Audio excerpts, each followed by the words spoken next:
Every month, the mobile space is full of new games. gameranx always sorts through them to try to get you the best. Hi folks, it's Falcon, and today on gameranx, the 10 best iOS and Android games of August 2019. Coming in at number 10, it's Dawn of Zombies: Survival After the Last War, which is an isometric perspective survival game, as you might have guessed by the title, which is currently in early access, so there is some refinement to be done. But overall, it's a fun and interesting title. It is a little bit more quote-unquote real game-ish than some mobile survival games. You get a lot more into stuff that you might expect in a larger scale production, which is nice. You build a living space both under and above ground. You get vehicles, you use stealth, and I will say sometimes the stealth feels a little bit rudimentary, but again, we're in an early phase of the game, and overall, there's so much to do. I feel like if any one thing at the moment isn't dynamite, the fact that overall the package sort of comes together very well kind of makes up for it. As far as features that are coming, they're promising free-for-all PvP and co-op PvE,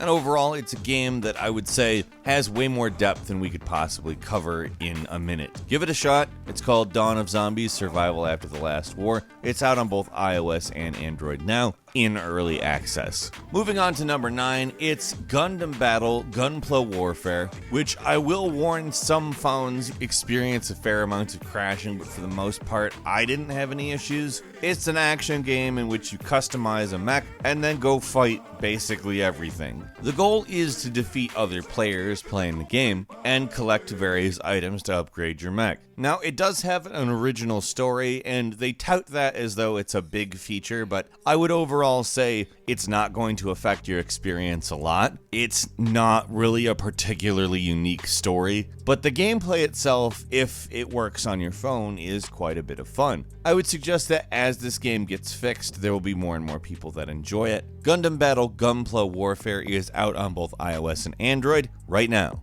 Moving on to number 8, it's Dead Zed, which is sort of an update on the old Flash game of the same name. It's basically a first-person stationary shooter in which hordes of zombies are walking towards you, and you need to shoot them before they get to you. Basically, as you play the game, you'll unlock more weapons, you'll unlock more locations, and the beauty of it is actually the simplicity of it. It might seem as though there's not a lot going on here, but it's a game that is deceptive in how simple it looks. I find this game incredibly fun. I think it was really worth the play, not just for the nostalgia factor if you played the game a few years ago. And on that note, given the fact that Adobe Flash is going away soon, it's nice that there's a way to play this game somewhere else. Dead Zed is available on iOS and Android right now. Moving on to number 7, it's Mighty Heroes, a player versus player card game, which I'm going to go ahead and say that the recent trend of more straightforward card games appearing in the mobile space is actually pretty good. Generally, I'm finding that these games are fun, and even though the graphics are often limited, they tend to make up for it in just being good involving games. This one is no exception, although it does manage to up the ante as far as animations go a little bit. Now, cards obviously don't do a lot on their own, but in this game, they glow, they spin, they do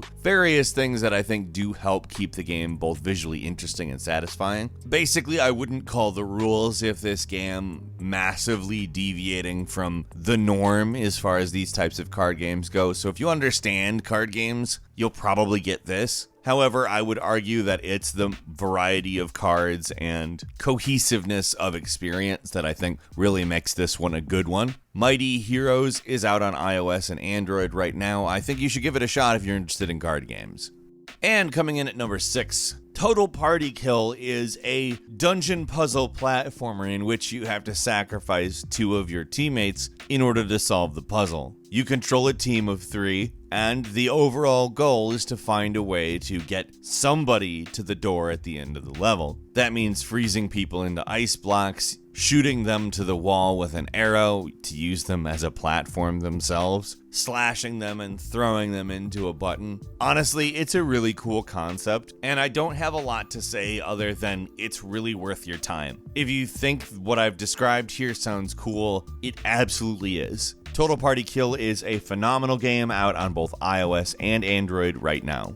And at number 5, we have the Kreator, which I'm going to go ahead and call Journey combined with Flappy Bird. Yeah, that sounds weird, doesn't it? So it's basically a tap platformer in the vein of Flappy Bird. However, it's gorgeous, it's zen-like, it's pastel, and it's definitely not Flappy Bird. The mechanics are not a lot more complex. You're still basically tapping to jump or go higher or whatever an energy ball does. But now you're not avoiding pipes, you're collecting energy. And if you don't collect it, it turns into a dark energy that follows you, I guess. And you don't want to get caught, and that's the game. There's also a Zen mode. Either mode is actually a lot of fun. You would be shocked at how fun this is. It's also very relaxing, at least until a dark energy gets right on your tail and then it stops being relaxing. I really enjoy it, actually.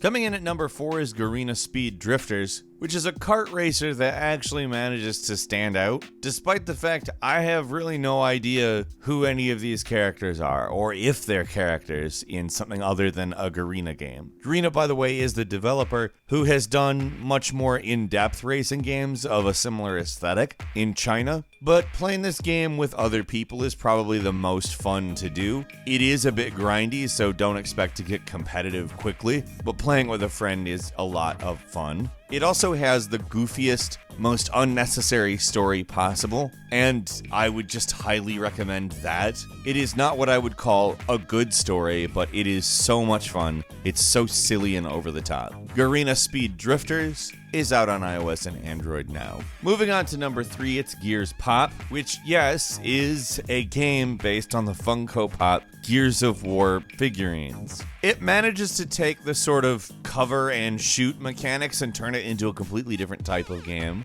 Basically, if you've ever thought, hey, cover mechanics would be good in Clash Royale, yeah, they actually are. I don't know how or why they decided to make this game, but it works. And it's fun. I've described exactly what it is to you in saying Clash Royale with cover mechanics. And honestly, it's kind of a miracle that it's enjoyable, but it is enjoyable and you should give it a shot. Gears Pop is out on both iOS and Android now. Moving on to number 2, it's Pokemon Masters, which is a surprisingly simple Pokemon battler. It's not going to blow your mind in any way. If you're familiar with social RPGs, you're pretty much understanding what you're getting here. However, it's Pokemon, and with Pokemon comes a few new options that make it more interesting than if it was just any old social RPG. It's also beautiful, like it really is a pretty version of this kind of game, and it's particularly fun to play with multiple people as a co-op. Pokemon Masters is out on iOS and Android now. I would highly recommend giving it a shot. And finally, coming in at number 1 is Elune, which is again the same kind of gacha social RPG type fare. However, I would say it offers a unique spin in that it feels much more cohesive than a lot of those types of games. Maybe a little bit more beefy, so to speak, but I will say mechanically speaking, there's not a lot of new stuff, and there's some obnoxious things behind a paywall, a big paywall. That said, I would say if you're looking for this type of a game,